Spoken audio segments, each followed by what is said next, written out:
one of the players that, I mean, you'll watch Cody, like, I'll just be watching Cody. I'm like, this guy's the best.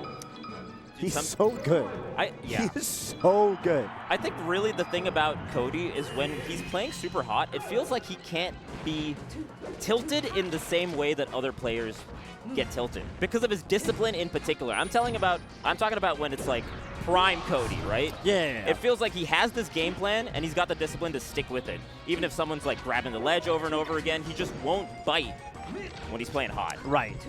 And Jmook is similar in that way, to be honest. Another aspect of this matchup I got to shout out is like, okay, so, you know, for a couple tournaments now, we've been, you know, us commentators have been telling you that Jmook doesn't miss, right? He doesn't miss. This guy will grab you and he will kill you effectively. Oh, definitely. I say that as he misses a shield drop forward actions. But yeah, point is, if you're fighting Jmook, you're probably dead if you get grabbed. You know what's crazy about that? Jmook got down there so fast that he was able to miss his aerial and still get back to ledge before the Firefox got there. That's insane. You gotta have a plan B, baby. That's right. So I think for Jmook, and I think he really came into his own in this aspect, like, you know, coming out of the pandemic, like I remember when he beat, for example, Plup at Riptide. Cody's punish game against Sheik is incredibly good. He's very, very good at kind of, for example, keeping edge reps going, maximizing damage off up throws. You can't, as the Fox, like, your edge over Sheik isn't the punish game. It's kind of more the neutral game, right? Like, you're going to keep the... You're not going to keep the punish game going as long as Sheik is, where you get these crazy deserted deaths, but a lot of time you don't get hit. Right. I think Cody has the best punish game against Sheik when he's playing well, like, by far. And that's really, really important, because even if you don't get... Oh my god, that just might be... Jmook missed the ledge drop. Right. So many stocks to play with, though, so it's totally fine, I think. By the way, these two are dead even in the last 2 years. 4-4, extremely back and forth. Wow. What a rivalry. Especially because Jmook actually beat Cody at the first tournament they played at. Ever. How also, crazy is that? Cody's first tournament ever. It was like at a local in upstate New York. Yeah. Which was in 2016, I think. Which is just insane, by the way. Ooh. Oh, the second needle not hitting there, unfortunately. But just, again, just so many stocks to play with, right? Even if Jmook's flubbing a little bit. No shine KO there from Cody. Dude, Jmook, look at the player cam. Jmook is emoting. I think so, right? Okay, so this is so this is Jmook's first tournament where he's seeded #1, right? Right. So I think there is a different mindset that you have to have being #1 versus chasing #1. And Jmook actually has talked about that on his stream as well. How like the motivation is going to have to change and shift. How his mentality is going to have to shift with like the new challenge he's presented. You know, heavy is the head that wears the crown. Jmook, I mean, I think one of the most impressive things about him was like, okay, sure, he won Genesis and he won Collision this year, but I think he first really came into, you know, international prominence when he got second place at Genesis last year.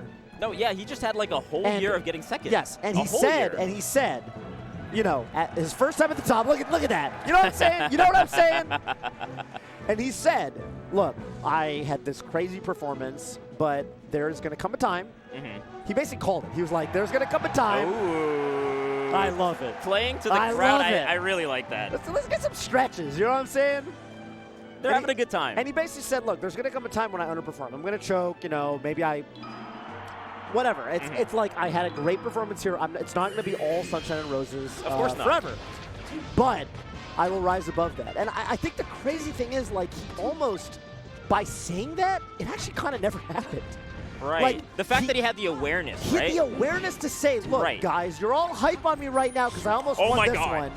My path to greatness is not going to be, you know, this without one tournament win, right? Without its... He's looking at the big picture. He's looking at the big picture. And because I think he zoomed out and saw that and said that, he actually hasn't really had a severe underperformance.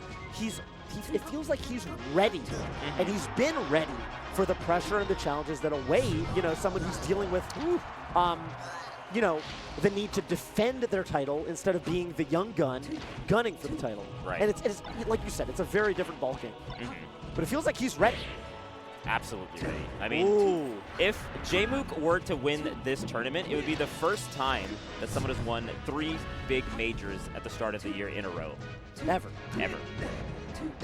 Because, you know, Zane had Genesis into Pound last year. Right. So this would be pretty historic. But on the flip side, I mean, we talked about how even this head-to-head is, right? So yeah. IBW is very, very capable of taking this entire set and taking the entire tournament, to be honest. Whoa. He went for the up B, you know, the swag combo option. Right. But I guess in a percent where Fox doesn't actually get knocked down because Cody was just able to act. Up smash there will not get the KO, but gonna opt for an edge guard. I guess, yeah, when you're that far away and then you threw the up B out there, you can just kind of hold ledge. You can really see what the Sheik is going for. Yeah, if they get back onto stage, you know, you have enough time to punish on stage as well. So right. Tough spot for Sheik to be. Jmook dropping a tech chase there. And yeah, I got to remind y'all, especially those of you, trickling in, just to remind everybody what the situation is in the bracket right now. The winner of this set will have Zane in the losers finals, and then the winner of that set will fight Amsa to determine who the winner is. And oh my God, what a combo route. Right. I cannot believe he went for that. So many tricks by the ledge. Yeah. And Jmook with a hint of a smile. Yeah, I kind of like that, right? You know? Okay, so I heard a quote recently that I thought was very interesting. Pressure is a privilege. Ooh. Basically, if you've gotten to the point in whatever career path you've been in where you're now under pressure, that means you've earned that pressure, right? So whenever I see players smile in these kind of parts of the tournament, I feel like they kind of understand that mentality, like, oh my God, I am here. I've made it to loser semifinals. I could take this entire tournament.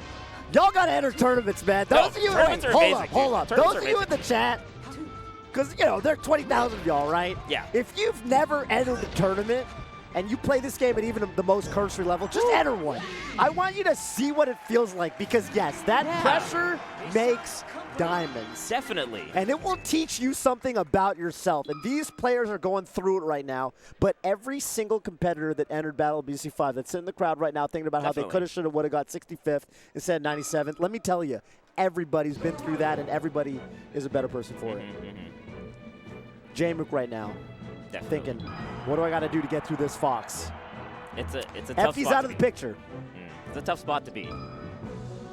It's a tough spot to be because, again, we talk about how strong Cody is at just, like, game plans and discipline in particular, right? So whenever he gets, like, these open-ups, he just goes to town. Whoa! Oh. Speaking of going to town, Jmook tried to go to Needle City right there. Trying to get Needle, run up platform, Needle grab. Cody ready for it. Ooh, goes right into dash attack out of the shine. Interesting. Bro, these got to be two of my favorite players in the player camp. I just want to say, like, my eyes half the time are on these human beings in the player camp because, like, it is such a story. Oh, the PC walk-off, Port Chester. I actually, the PC walk-off actually was shown in the first couple games as well, especially when Jmook is refreshing invincibility. Right. The PC walk-off is a great option to threaten because you're facing towards the ledge and then you turn around at the last second. And if so the visual cue isn't there. Right. If I was a new Melee viewer, I'm coming into this, like, why are we saying PC? What is that? So that was originally started by PC Chris. That was the player that originated that particular kind of... In 2007, bro, like 16 years ago. And somehow it's come all the way around. A lot of you in the chat aren't even, you're on TikTok, you're not even 6 years old, you know what I'm saying? We're old. We've been doing this for a long time. PC, and back in the day, because we didn't know what the hell we were doing, Vish, we just did it because it looked cool. Right.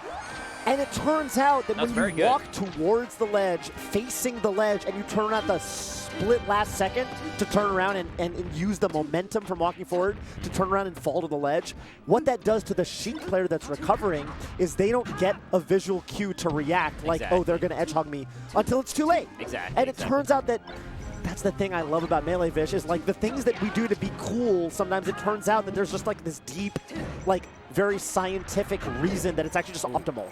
Yeah, sometimes the flashy stuff is the optimal stuff. Right. And I think for the highest level play, they mix in the optimal stuff with the flashy stuff. But okay, here we go. Cody Schwab with a little bit of a lead here in game 3. Full stop. Full stock.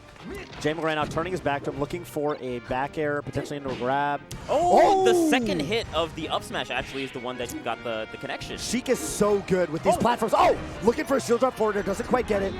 Great defense for Cody. Jmook did not want to go for the chain right there. No, definitely wanted to just wave dash and grab the ledge, but still gets the edge guard with a beautiful needle sequence. Like an assassin. Yeah. Trying to jaywalk away from Cody right now, but... Oh, great up tilt. Catching Cody coming in from the top platform there. Well-placed up tilt. Not going to be able to grab the grab here from Jmook's end. Cody preying on Sheik's recovery right now. Oh, was that shield drop up air? What was he looking for right there? Gets the up smash, and at 109, it's going to be just enough. Yeah. The other thing I've been noticing through this entire top 24 and top 48 is everyone is so much better about knowing their particular percents that are going to get the KOs. And it really shifts their game plan. Once they know that they've gotten you to KO percents, you can see the option selection way. It's going to be different, right? Shout out to Hatsune Miku. That's right. Shout out to Hatsune Miku. The founder of Minecraft. Is that how the lore goes? Yeah. Oh, I did not know that. Learned something new here today. No, dude. I mean, I remember in particular, Axe had some sets. He got some up smashes at 85, where I was like, that was the lowest percent that kills. I swear, that's the 80, 84 that doesn't kill. Right. That has been happening a good bit. I'm really glad you brought that up. Oh, Cody grabbed the ledge somehow, but Jmook also not grabbing the ledge. Yeah, I think Jmook wanted to throw the needles while in the air so they go downward. Instead gets the grounded needles. Just a couple of flubs from both players, or yeah. Oh, wow. Okay, we're back at it. Forward throw. Jmook, okay, great instant side B recovery from Cody. Ooh, not great. letting Jmook set up with needles. Amazing nair, by the way. Completely stuffing out Cody's pressure. A little bit far away from the shield grab, so 2 up smashes will just do it. Cody up a stock here, but at 99%. Oh, wow, yeah. Jmook just trying to throw out hitboxes. Yeah, and again, as we talked about, Cody didn't really bite. Even amidst all the corner pressure with the platforms, Cody kind of just stayed there a little bit, right? Jmook still got the stock, but I like it when people stay in the corner and don't push any kind of disadvantage. Yeah, when it becomes less of an autopilot, and it's it feels like they're really, trying to time, the decision. Exactly. Even if there's not a lot of space in the corner, they still take their time. Right. Okay. Oh, great. Nice from wait. Cody. Yeah, great wait from Cody. And this is loser side, so potentially Jmook's last couple of stocks here, depending on how this one goes. Oh, reverse forward air. The needles are just... Oh, my God. And even when the needles don't hit, Jmook has a plan B. He's got options on options. Big knockdown here from Cody, though. Double up air. Jmook gets the grab. What does he get off this? Wave dash is too far. Yeah. Sometimes you're so clean, you're too clean. You're Mr. Clean. It's actually... Oh! Oh, my God. And Jmook... Wow. Wow, Cody with another full stock lead. Dude, Jmook usually gets so much off of his grabs. I feel like the last couple of grabs that Jmook has got has not netted very much at all, right? I mean, I think a lot of that is actually Cody's... Definitely the defensive play from Cody is right, because he's DIing in such a way that when Jmook does the wave dash follow-up, Cody's actually a little bit outside of the range of the grab, which means Jmook has another thing to pay attention to. When you overload the mental stack, it's harder to get your follow-ups. Definitely, especially when you're pushed into the corner right now. Potentially your last stock, right? So things are going to get flubbed. Okay. Great air dodge, but he didn't get the jump. He's got to turn into Princess Zelda. But it's not enough, Cody. And it's been all handshakes here at Battle of BC5. Jmook, well fought, but Cody is going to advance. Man. Into the losers finals. The #1 seed falls. Jmook out of this tournament now. Cody Schwab continuing on. Oh my goodness. Egg dog Cody Schwab. So for losers finals, it will be Zane versus Cody Schwab. And then the winner of that will be playing Omsa. It's a bit of a run back. Yeah. Yeah, definitely.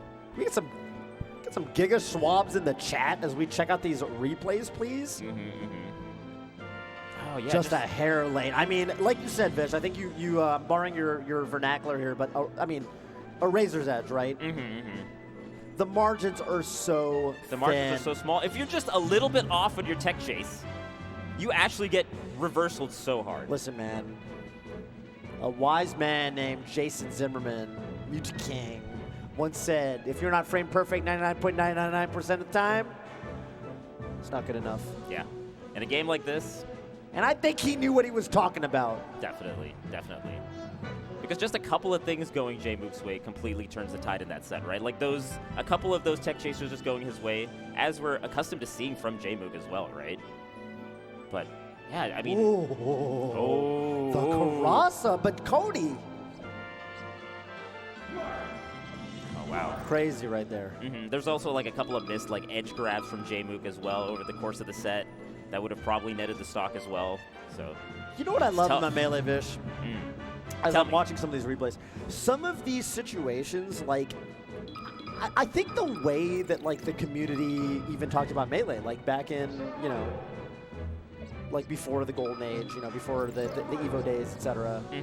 You know, we kind of talk about, like, at the highest level, you kind of have to do the same thing over and over. I remember hearing this from a lot of top players, right? It's Right. like, at the end, and, like, at the highest level of Melee, when you're a top player, you need to just do the exact same thing in every situation, and there's no more room for creativity. And what I'm seeing watching these replays is like, no, like, at the highest level of Melee, I get to see interactions that I've never seen before in the year 2023 of our Lord. I think that's actually where the creativity comes out the most, right? Because you're pushing each other in such unique ways that you have to find differing paths to get the KO.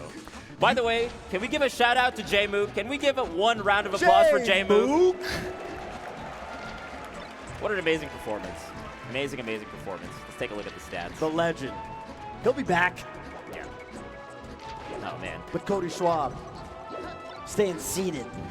By the way, the inputs per minute here has been a very interesting stat throughout the course of this tournament. Because No, there's something going on. I don't even know how to account for the inputs per minute. The clear head and shoulders above the rest of the community in terms of inputs per minute has just been Hbox.